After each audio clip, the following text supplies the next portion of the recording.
من فەریبا بێهزادنیام، متەوەلدی ساڵی 1351 دانیشتووی شاری هونەرپەروەری سەقزم. ناوی گرۆهەکەمان گرۆهی چەنگە، 14 کەسن ئەعزای گرۆهەکەمان گشتیان دانیشتووی خەڵکی سەقزن. لە 26 ئۆردیبەهێشتی 1400 ئێمە گرۆهەکەمان شروع بە فعالیەتی کردە. ئەوەی کە تەسمیمم کرد گرۆه دابنێم بە خاتریەوە بوو کە واقعاً عەلاقەم بە دەفنەوازیەکەم بوو.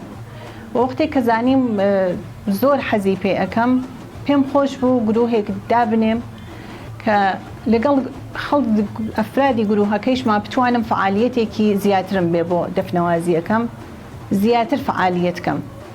ئەوەیە کە ئەو گرۆهەم دانا و ناوی گرۆهەکەیشم چەنگ دانا، چون زۆر حەز بە نوتی چەنگەکەم.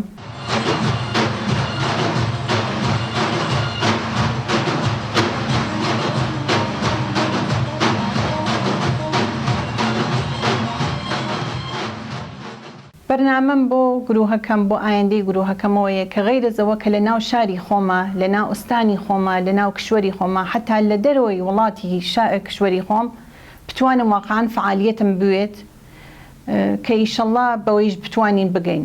پشتوانەی من لە باری ماڵیە و تایرە پشتوانەی ماڵیمان نەبووە، وەڵێ پشتوانەی معنەوی من خانەوادەی خۆم گەورەترین پشتیوان و حامیم بوون و هەروەها خانەوادەی ئەعزای گرۆهەکەم. واقعاً پشتیوانێکی زۆر باش بوون بۆ ئێمە کە توانیمانە ئێمە بتوانین فعالیەتێکی زۆرمان بوێت.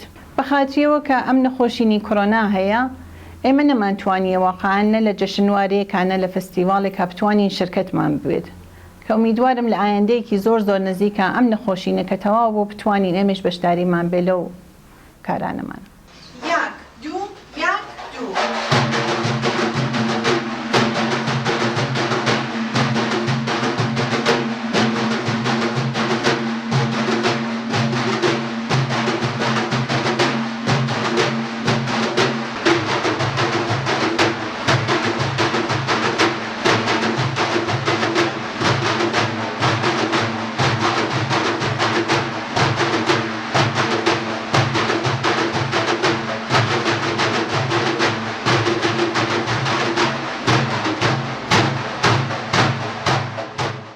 ئاوات و ئارزوم یەکجار زۆرە بۆ گرۆهەکەم.